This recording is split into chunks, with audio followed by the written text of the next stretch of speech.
Hi all അസ്സലാമു അലൈക്കും. എല്ലാവർക്കും കോക്കോസ് വ്ലോഗിൻ്റെ പുതിയൊരു വീഡിയോയിലേക്ക് സ്വാഗതം. ഇത് പതിവ് പോലെയുള്ള നമ്മുടെ സൗദിയിലെ വീടല്ല, നമ്മൾ നാട്ടിൽ വന്നു കഴിഞ്ഞു. അപ്പോൾ നാട്ടിൽ നമ്മൾ എടുത്ത റെൻ്റൽ ഹോമാണ് കേട്ടോ, ഒരു അപ്പാർട്ട്മെൻറ്റ് പോലെയാണ്. അപ്പോൾ നമുക്ക് നാട്ടിൽ നിന്ന് വരുന്നൊരു തീരുമാനം പെട്ടെന്നായതുകൊണ്ട് വീട് അറേഞ്ച് ആക്കാൻ പറ്റിയില്ലായിരുന്നു. മുന്നേ കുറേ പേരോട് പറഞ്ഞിട്ടുണ്ടെങ്കിലും നമുക്ക് വീട് അങ്ങോട്ട് അറേഞ്ച് ആയിട്ടില്ലായിരുന്നു കേട്ടോ. അപ്പോൾ നേരെ എയർപോർട്ടിൽ നിന്ന് വന്നിട്ട് നേരെ നമ്മൾ കുട്ടികളെ നമ്മുടെ വീട്ടിലോട്ടാക്കിയിട്ട് നമ്മുടെ ലഗേജും കാര്യങ്ങളെല്ലാം ഇക്കാൻ്റെ വീട്ടിൽ വെച്ചിട്ട് ഒന്ന് ജസ്റ്റ് അന്ന് തന്നെ ഞങ്ങൾ വീട് തപ്പാനായിട്ട് ഇറങ്ങിയായിരുന്നു കേട്ടോ. അൽഹംദുലില്ലാ വൈകുന്നേരം ഒരു 4 മണിയൊക്കെ ആയപ്പോഴത്തേനും വീട് റെഡിയായി. അതുവരെ ഞങ്ങൾ റെസ്റ്റ് ഇല്ലാണ്ട് ഞാനും ഇക്കായും വീട് തിരക്കി നടക്കുമായിരുന്നു. നമുക്ക് വീടെടുക്കുമ്പോൾ തൊട്ടടുത്ത് തന്നെ കിട്ടണമല്ലോ, പ്രത്യേകിച്ച് ഇക്കയുടെ വീടിനടുത്തൊക്കെയാണ് നോക്കുന്നത്. പിന്നെ കുഞ്ഞുങ്ങളുടെ സ്കൂളും മദ്രസയും കാര്യങ്ങളും എല്ലാം നമ്മൾ നോക്കണ്ടേ. അപ്പോൾ അതനുസരിച്ച് നമുക്ക് താൽക്കാലികം ഇതൊരു 2 മാസത്തേക്ക് എടുത്തൊരു റെൻ്റൽ ഹോമാണ് കേട്ടോ. ഇതൊരു അപ്പാർട്ട്മെൻറ്റ് പോലെയാണ്. അതിൽ താഴത്തെ ഫ്ലോറാണ് നമ്മൾ എടുത്തിരിക്കുന്നത്. പിന്നെ നമ്മുടെ ഏറ്റവും വലിയ ആഗ്രഹം സ്വന്തം ഒരു വീടൊക്കെ അല്ലേ. ഇൻഷാ അല്ലാഹ് അതൊക്കെ നടക്കും എന്നുള്ള വിശ്വാസത്തോടെ മുന്നോട്ട് പോകുന്നു.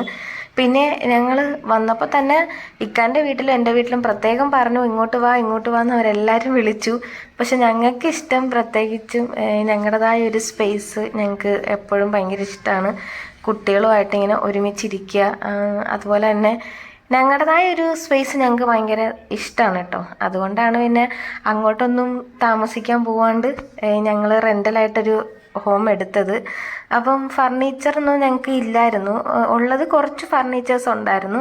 അങ്ങനെ ഒരുപാടോ കട്ടിലോ കാര്യങ്ങളോ ഒന്നും ഞങ്ങൾക്കില്ലായിരുന്നു കേട്ടോ. ഈ സെറ്റി, ഡൈനിങ് ടേബിൾ അങ്ങനത്തെ ഒന്നും ഫർണിച്ചറൊന്നും ഞങ്ങൾക്കില്ലായിരുന്നു. അല്ലാതെ ഒരു അലമാര, വാഷിംഗ് മെഷീൻ, TV, അങ്ങ് ഫ്രിഡ്ജ് ഉള്ളത് പഴയതായിരുന്നു കേട്ടോ. അപ്പം അതൊക്കെ ഉള്ളായിരുന്നു. അപ്പോൾ എന്തായാലും ഈ വീട്ടിലോട്ട് വന്നപ്പോഴത്തേനും അത്യാവശ്യം ഇച്ചിരി സൗകര്യത്തോടെയൊക്കെ ഇരിക്കട്ടെ. പിന്നെ ഇതൊക്കെ വീട് വെച്ചതിന് ശേഷമേ നമുക്ക് മേടിക്കാൻ പറ്റൂ എന്ന് വിചാരിച്ചു കഴിഞ്ഞാൽ വീടൊക്കെ റബ്ബ് തരുന്നതല്ലേ, ഏത് സമയത്താണ് എങ്ങനെയാണെന്നൊന്നും നമുക്ക് പറയാൻ പറ്റത്തില്ലല്ലോ. പക്ഷെ ഇപ്പം നമ്മൾ 2 മാസം ലീവിന് വന്നത് നമുക്കൊന്ന് ഫുൾ റെസ്റ്റ് എടുക്കാനും എൻജോയ് ചെയ്യാനും മക്കളോടൊത്ത് സ്പെൻഡ് ചെയ്യാനുമാണ്. അപ്പോൾ നമ്മൾ വിചാരിച്ചു എന്തായാലും ഇതൊക്കെ മേടിച്ചേക്കാം. അങ്ങനെ നമുക്കൊരു കോംബോ ഓഫറായിട്ട് കിട്ടിയതാണ് കേട്ടോ. ഈ കട്ടിൽ, ഈ സെറ്റി, അതുപോലെ തന്നെ ഡൈനിങ് ടേബിള്, പിന്നെ സെറ്റിയുടെ അവിടത്തേക്കുള്ള ഒരു ചെറിയൊരു ടേബിള്, പിന്നെ ഒരു അലമാര, അങ്ങനെ കട്ടിൽ. അപ്പോൾ ഇങ്ങനെയൊക്കെ ആയിട്ട് നമുക്ക് കിട്ടിയതാണ് കേട്ടോ. അപ്പോൾ കിട്ടിയ സ്ഥിതിക്ക് നമ്മൾ എന്തായാലും അങ്ങ് മേടിച്ചതാണ്. അന്നേരം നമുക്ക് നമ്മുടെ ഫ്രിഡ്ജ് മേടിക്കണമായിരുന്നു കേട്ടോ. പഴയ ഫ്രിഡ്ജായിരുന്നേ മറ്റേത്. അപ്പോൾ അത് എൻ്റെ ഇക്കയുടെ പെങ്ങടെ കടയിൽ വെച്ചിരിക്കുകയാണ് കേട്ടോ. അപ്പോൾ നമ്മൾ വേറൊരു ഫ്രിഡ്ജ് മേടിക്കാമെന്ന് വെച്ച് അങ്ങനെ പിന്നെ ഞങ്ങൾ ഒരു ഫ്രിഡ്ജ് നോക്കാനൊക്കെ പോയിരുന്നു. അങ്ങനെ ഫ്രിഡ്ജ് നോക്കാൻ പോയിരുന്നപ്പം അത്യാവശ്യം കുഴപ്പമില്ലാത്തൊരു ഫ്രിഡ്ജ് നമുക്ക് കിട്ടി. പിന്നെ ഇവരോട് ഞാൻ എന്തൊക്കെയോ സംസാരിക്കുകയാണ് കേട്ടോ. ആ സമയത്ത് ഫുൾ ടൈം ഫോണിൽ കളിയാണെന്നൊക്കെ പറഞ്ഞ് സംസാരിക്കുകയാണ് കേട്ടോ. അങ്ങനെ നമ്മളൊരു സിംഗിൾ ഡോർ ഫ്രിഡ്ജൊക്കെ മേടിച്ചു. അൽഹംദുലില്ലാ എല്ലാം നല്ല റാഹത്തായിട്ട് നടന്നു. നമുക്ക് നമ്മുടേതായ ഒരു ലൈഫില്ലേ, നമ്മൾ മക്കൾ, ഇക്ക, ഞാൻ, അത് എനിക്ക് ഭയങ്കര സ്പെഷ്യലാണ് എപ്പോഴും. അപ്പോൾ ഞങ്ങൾ 4 പേരുമായിട്ട് ഇരിക്കാൻ കൂടുതൽ സമയം ശ്രദ്ധിക്കാറുണ്ട് കേട്ടോ. എന്നാൽ എല്ലാവരുടെ വീട്ടിൽ പോകാറുണ്ട്, എല്ലാം ചെയ്യാറുണ്ട് കേട്ടോ. അങ്ങനെ താണ്ടേ ഇതിപ്പം ഒരു ചെറിയൊരു ഹോം ടൂർ പോലെ ഞാൻ കാണിക്കാം കേട്ടോ. ഇപ്പം എല്ലാം ഒരുവിധം സെറ്റായതിന് ശേഷം ഉള്ള വീഡിയോ ആണിത്. അപ്പം നമ്മുടെ സ്വന്തമൊന്നും അല്ലെങ്കിലും വീട്, പക്ഷേ ഇത്രയും നല്ല സൗകര്യത്തോടെയും നല്ല വൃത്തിയോടെയൊക്കെ ഒരു വീട്ടിൽ താമസിക്കാൻ ഞങ്ങൾ ഒരുപാട് സ്വപ്നം കണ്ടിട്ടുണ്ട്, ഒരുപാട് ആഗ്രഹിച്ചിട്ടുണ്ട്. അപ്പം അൽഹംദുലില്ലാ നമുക്ക് ഇങ്ങനെയെങ്കിലും കയറി കിടക്കാൻ പറ്റിയതിൽ ഒരുപാട് സന്തോഷട്ടെ. ഈ അലമാര എനിക്ക് മുന്നേ ഉള്ളതാണ് കേട്ടോ. അപ്പോൾ ഒരുപാട് സന്തോഷം. ഒരുപാട് ആഗ്രഹിച്ച് കിട്ടിയതുപോലെയൊക്കെ എനിക്ക് തോന്നിയിട്ടുണ്ട്. കാരണം ഞങ്ങൾ പണ്ട് 2 ബാഗിൽ മാത്രം തുണിയുമായിട്ട് ഞാനും എൻ്റെ ഇക്കായും കുട്ടിയെ എൻ്റെ മോനെ ഉണ്ടായിരുന്നു അന്നേരം. അന്ന് മുതലാണ് ഞങ്ങൾ വാടകയ്ക്കും ഒറ്റയ്ക്കൊക്കെ ആയിട്ട് താമസിക്കാൻ തുടങ്ങിയത്. അപ്പോൾ ഞങ്ങൾക്ക് ഒരു ഫർണിച്ചർ പോലും ഇല്ലായിരുന്നു, ഒരു കസേര പോലും ഇല്ലായിരുന്നു, ഒരു തുണി വയ്ക്കാൻ ഒരു അലമാര പോലും ഇല്ലായിരുന്നു. അപ്പോൾ അതിൽ നിന്നുമൊക്കെ റബ്ബ് ഇത്രയൊക്കെ എത്തിച്ചതിൽ എനിക്ക് അള്ളാഹുവിനോട് ഒരുപാട് നന്ദി പറഞ്ഞാലും തീരത്തില്ല. അത്രയ്ക്ക് നന്ദിയും കടപ്പാടും മാത്രമാണ് പറയാനുള്ളത്. അപ്പോൾ അതാണ് നമ്മുടെ ഹോം ടൂർ വീഡിയോ കേട്ടോ. അത് കഴിഞ്ഞു. ഇതൊരു പിറ്റേ ദിവസം ഞാൻ എടുത്തു വെച്ചൊരു ചെറിയൊരു വ്ളോഗാണ് കേട്ടോ. ഞാൻ വിചാരിച്ചു ഈ വീഡിയോസിൻ്റെ കൂടെ ഇതും കൂടെ ആഡ് ചെയ്തങ്ങ് പോകാമെന്ന് വെച്ചിട്ടോ. പിന്നെ നമുക്കൊരു സ്കൂട്ടറുണ്ട്, പിന്നെ അത്യാവശ്യം നല്ല മഴയുണ്ട്. ഇപ്പം മഴയുണ്ടെങ്കിലും ഭയങ്കരമായ ചൂടും ഉണ്ട് കേട്ടോ. അപ്പം ഞാനിങ്ങനെ പുറത്ത് വന്നിരുന്ന് മഴയൊക്കെ ഇങ്ങനെ ആസ്വദിക്കുകയാണ് കേട്ടോ. മഴയത്തിറങ്ങി ഒന്ന് നനയണമെന്നൊക്കെ ആഗ്രഹമുണ്ട്, പക്ഷെ ഇപ്പം തന്നെ ചെറിയൊരു ജലദോഷമൊക്കെ പിടിച്ച് ഇപ്പം ആ ഒരു രീതിയിൽ ഇരിക്കുകയാണ് കേട്ടോ. അങ്ങനെ ഇക്കായും മക്കളും ഒക്കെ ഭയങ്കര ഉറക്കത്തിലാണ്. അന്നേരം ഞാൻ വിചാരിച്ചു ചെറുതായിട്ട് ഞാൻ പുറത്ത് വന്ന് കുറച്ച് നേരമൊക്കെ ഇരിക്കാം. നമ്മുടെ പഴയ കഥകളൊക്കെ ഓർത്ത് ഇങ്ങനെ ഇരിക്കാനും ഒരു സുഖമല്ലേ. എന്നാൽ ഞാൻ നോക്കിയപ്പോൾ ഇവർ ഭയങ്കര ഉറക്കം. എണ്ണിക്കുന്ന ലക്ഷണമൊന്നും കാണുന്നില്ല. പിന്നെ ഇവരാരെയും ഇപ്പോൾ എണ്ണിപ്പിച്ചിട്ട് സ്കൂളിലോ മദ്രസയിലോ എവിടെയും വിടണ്ടല്ലോ, അവരൊക്കെ ഉറങ്ങട്ടെ എന്ന് വിചാരിച്ചു. ഞാനും നമ്മുടെ പതിവ് പണി ചെയ്യാൻ നോക്കുകയാണ് കേട്ടോ. ഇപ്പം ലൈഫ് പഴയതുപോലെ എനിക്ക് തോന്നുന്നുണ്ട്. കുറച്ചും കൂടി മാറ്റങ്ങൾ വന്നിട്ടുണ്ടെങ്കിലും ഞാൻ എങ്ങനായിരുന്നു മുന്നേ അതുപോലാണ് ഇപ്പം എനിക്ക് ചെയ്യാൻ പറ്റുന്നത്. അൽഹംദുലില്ലാ, ഇതിൽ ഞാൻ ഭയങ്കര ഹാപ്പിയാണ് കേട്ടോ. എന്താ പറയാമെന്ന് എനിക്ക് പോലും അറിയില്ല. അപ്പോൾ ഞാൻ തലേന്ന് കുറച്ച് കടലയൊക്കെ എടുത്ത് വെള്ളത്തിയിട്ടിട്ടുണ്ടായിരുന്നു കേട്ടോ, വെള്ളക്കടല. അപ്പം മാക്സിമം കുഞ്ഞുങ്ങൾക്ക് ഹെൽത്തി ഫുഡ് കൊടുക്കുക, അതൊക്കെയാണ് ഇപ്പോഴത്തെ എൻ്റെ ഒരു രീതി. കാരണം ഇവിടെ വന്നിട്ട് ഹോസ്പിറ്റലിലായിരുന്നു, വന്നതിൻ്റെ പിറ്റേ ദിവസം മുതൽ ഹോസ്പിറ്റലിൽ പോകാനും ചെയ്യുകയാണ് കേട്ടോ. അപ്പം അതുകൊണ്ട് ഇപ്പോൾ രാവിലെ ഹെൽത്തി ഫുഡൊക്കെയാണ് കേട്ടോ ഉണ്ടാക്കുന്നത്. കാരണം മോനിക്ക് ഇച്ചിരി അലർജി പ്രോബ്ലം ഒക്കെ ഉണ്ട്. അപ്പം പുള്ളിക്ക് പുറത്തെ ഫുഡ് അങ്ങനെ അധികം പറ്റില്ല. അതുപോലെ തന്നെ ഇമ്മ്യൂണിറ്റി പവറൊക്കെ ഇച്ചിരി കുറവാണ് കേട്ടോ. അപ്പം മാക്സിമം ഫുഡ് എടുക്കുക, അതുപോലെ തന്നെ ഹെൽത്തി ആയിട്ടുള്ള കാര്യങ്ങളൊക്കെ ചെയ്തു കൊടുക്കുക എന്നൊക്കെയാണ് ഡോക്ടർ പറഞ്ഞിരിക്കുന്നത്. അപ്പോൾ പിന്നെ അതേപോലെ ഞാനും എന്തായാലും കുറച്ച് നാളത്തേക്ക് അങ്ങനെ ഒന്ന് കണ്ടിന്യൂസ് ചെയ്ത് പോകാമല്ലോ എന്നൊക്കെ കരുതി രാവിലെ ദോശ, ഇഡലി, അപ്പം, ഇടിയപ്പം, പുട്ട്, അങ്ങനെ ഓരോന്നൊക്കെ ആക്കി ഉണ്ടാക്കി കൊടുക്കാം. പിന്നെ സൗദിയിലായിരുന്നപ്പോൾ പിന്നെ രാവിലെ നമുക്ക് ഈ പ്രശ്നമൊന്നും ഇല്ലായിരുന്നല്ലോ. എന്തെങ്കിലും രാവിലെ കഴിക്കുക, ജോലിക്ക് പോവുക, ഉച്ചയ്ക്ക് വരിക, എന്തെങ്കിലും ഫുഡൊക്കെ ഉണ്ടാക്കി വയ്ക്കുക, കഴിക്കുക, ജോലിക്ക് വീണ്ടും പോവുക, അങ്ങനത്തെ പതിവല്ലായിരുന്നു.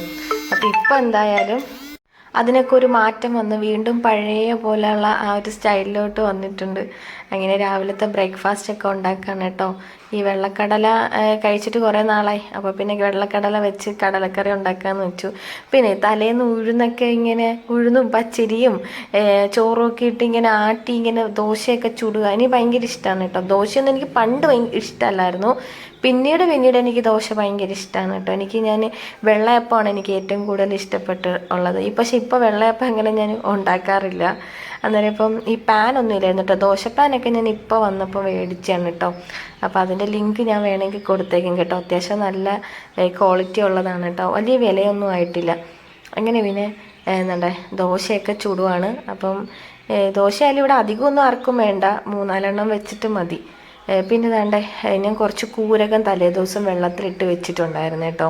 ഇച്ചിരി അരച്ച് ഇവർക്ക് കുറുക്കുമല്ല കാച്ചി കൊടുക്കാൻ വേണ്ടിയിട്ട് എടുത്ത്. എനിക്ക് ഭയങ്കര ഇഷ്ടമാണ് കേട്ടോ കൂരക്. പിന്നെ ഇവിടെ പൊതുവെ എനിക്കും മക്കൾക്കും ബ്ലഡ് ഇച്ചിരി കുറവാണ്. ശരീരത്തെ ബ്ലഡ് ഇച്ചിരി കുറവാണ്. അപ്പം എന്തായാലും വിചാരിച്ചു കൂരകം മേടിച്ചതല്ലേ, കുറച്ച് വെള്ളത്തിലിട്ട് വെച്ചിട്ട് ഇവർക്ക് ഒന്ന് അരച്ച് അത് കാച്ചി കൊടുക്കാമെന്ന് വിചാരിച്ചു കേട്ടോ. അങ്ങനെ പിന്നെ ഞാൻ രാവിലത്തെ ബ്രേക്ക്ഫാസ്റ്റിൽ അങ്ങനെ കടന്നുകൊണ്ടേ ഇരിക്കുകയാണ്. അപ്പോൾ നമ്മുടെ ദോശ ഒരുവിധം സെറ്റായിക്കൊണ്ടിരിക്കുകയാണ് കേട്ടോ. ദോശയൊക്കെ പാൻ നല്ലതാണെങ്കിൽ ദോശ ഇളകി വരും, ഇല്ലെങ്കിൽ അറിയാലോ പണ്ടത്തെ പാനൊക്കെ ഞാൻ ഉമ്മായിക്ക് കൊടുത്തിട്ടായിരുന്നു അങ്ങോട്ട് വന്നത്. അങ്ങനെയിപ്പോൾ ഞാൻ പുതിയതൊരെണ്ണം മേടിച്ചതാണ്. അപ്പോൾ ഇതിപ്പോൾ 2ാമത്തെ പ്രാവശ്യമാണ് കേട്ടോ ഞാൻ ദോശയൊക്കെ ഉണ്ടാക്കുന്നത്. നമ്മുടെ കടലക്കറി ഒരുവിധം സെറ്റാക്കിയിട്ടുണ്ട്. ഞാനങ്ങനെ താളിച്ചൊഴിക്കുകയോ തേങ്ങാക്കൊത്തിടുകയോ അങ്ങനെയൊന്നും ചെയ്തില്ല. എനിക്കെല്ലാം ഈസി കറികളാണ് എൻ്റെത്. പെട്ടെന്ന് തന്നെ ആക്കിങ് എടുക്കും ഞാൻ. അതുകൊണ്ട് ഇതിനകത്ത് ഒരുപാട് ചേരുവകളോ തേങ്ങ അരച്ചൊന്നും ഞാൻ ചേർക്കാറില്ല. പെട്ടെന്നൊക്കെ ഇട്ട് മസാലയൊക്കെ എല്ലാം കൂടെ ഒന്നിച്ച് ചേർത്ത് ഇളക്കി ആക്കി എടുക്കത്തേ ഉള്ളൂ. വേണമെങ്കിൽ ഇച്ചിരി ഇതൊക്കെ ചെയ്യാം കേട്ടോ, കടുക് താളിച്ചൊഴിക്കുകയോ വറുത്തൊഴിക്കുകയൊക്കെ ചെയ്യാം. പക്ഷെ ഞാൻ അങ്ങനെയൊന്നും ചെയ്യത്തില്ല. പിന്നെ എനിക്കിങ്ങനെ കഴിക്കാനാണ് ഇഷ്ടം. പിന്നെ പിള്ളേർക്കും ഇക്കായ്ക്കും ഇങ്ങനെയാണ്. പിന്നെ ഇപ്പോൾ ഒരുപാട് അങ്ങനെ ഓയിലായിട്ടൊന്നും ഉപയോഗിക്കുന്നില്ല.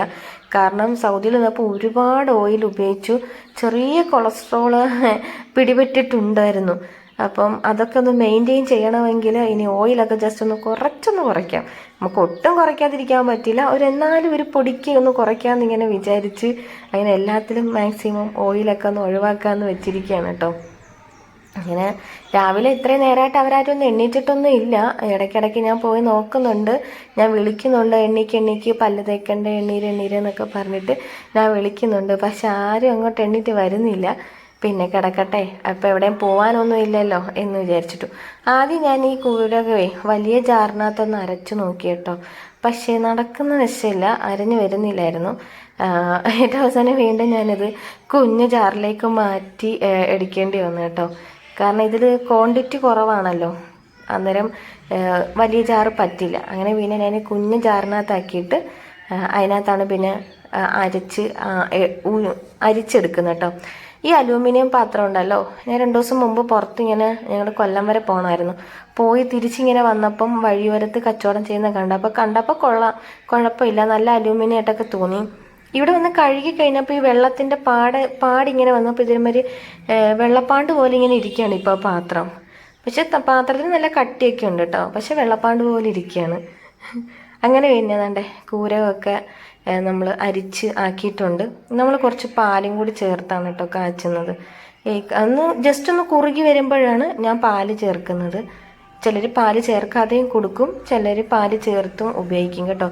പഞ്ചസാര ഒഴിവാക്കുന്നതാണ് നല്ലത്. പിന്നെ ഇതിനകത്ത് ശർക്കരയോ കരിപ്പട്ടിയോ ഒക്കെ ഇട്ടാൽ കുറച്ചും കൂടെ ടേസ്റ്റി ആയിരിക്കും. ഞാൻ പിന്നെ ഇത്തിരി പഞ്ചസാര ഒരു സ്വല്പമേ ഇട്ടുള്ളൂ കേട്ടോ. അങ്ങനെ ആമി എണ്ണീറ്റ് വന്ന് എൻ്റെ തോളത്തൊക്കെ ഒന്ന് കയറി. ഞാൻ പറഞ്ഞപ്പോൾ പല്ല് തേച്ച് വായൊക്കെ കഴുകിയിട്ട് വാ, അപ്പോഴത്തേനും ഫുഡൊക്കെ തരാമെന്ന് പറഞ്ഞു വിട്ടിട്ടുണ്ട്. ആ സമയം കൊണ്ട് നമ്മുടെ കുവരകം റെഡി ആയിട്ടുണ്ട് കേട്ടോ. ഇതൊരു ഹെൽത്തിയാണ്, എല്ലാ ദിവസവും കുഞ്ഞുങ്ങൾക്ക് കൊടുത്താൽ അത്രയും നല്ലതാണ് കേട്ടോ. ഇത് കുറച്ച് വെള്ള കൂരകമാണ് കേട്ടോ, ഇച്ചിരി റെഡ് കളറിലും ഉള്ളതുകൊണ്ട് കേട്ടോ. എനിക്കതും ഭയങ്കര ഇഷ്ടമാണ്. പിന്നെ ഇത് നമ്മൾ അരച്ചെടുത്തതായതുകൊണ്ട് പ്രത്യേകിച്ച് കെമിക്കലോ കാര്യങ്ങളോ ഒന്നുമില്ല. അപ്പോൾ രാവിലെ തന്നെ 2 പേർക്കും ഫുഡൊക്കെ കൊടുത്തു. അപ്പോൾ ഇന്നത്തെയൊക്കെ വീഡിയോ ഇത്രയേ ഉള്ളൂ. ഇഷ്ടമായ എല്ലാവരും കമൻറ്റ് ലൈക്കൊക്കെ തരണം കേട്ടോ. ഞാനും ഇക്കായും കുറച്ച് മുന്നേ കഴിച്ചായിരുന്നു കേട്ടോ. അപ്പോൾ പിന്നെ അതിൻ്റെ വീഡിയോസൊന്നും എടുക്കാനൊന്നും നിന്നില്ല. ഇവർ കഴിക്കുന്ന വീഡിയോസ് ഇരിക്കട്ടെ എന്ന് വെച്ചെടുത്തതാണ് കേട്ടോ. അപ്പം എൻ്റെ ഈ കൊച്ചു വ്ളോഗ് നിങ്ങൾക്ക് ഇഷ്ടമായ ലൈക്കും സപ്പോർട്ടൊക്കെ തരണം കേട്ടോ. പിന്നെ സബ്സ്ക്രൈബ് ചെയ്യാത്തവരാരെങ്കിലും ഉണ്ടെങ്കിൽ സബ്സ്ക്രൈബ് ചെയ്യുക. അപ്പോൾ ഒരുപാട് സന്തോഷം, എന്നെയും എൻ്റെ മക്കളെയും ഞങ്ങളെയൊക്കെ ഒരുപാട് ഇഷ്ടപ്പെടുന്നവരുണ്ട്. അപ്പം എല്ലാവർക്കും കൂടി bye, thank you so much. അപ്പോൾ ഇനി നെക്സ്റ്റ് വീഡിയോ ആയിട്ട് വരുന്നത് വരെയും എല്ലാവർക്കും അസ്സലാമു അലൈക്കും.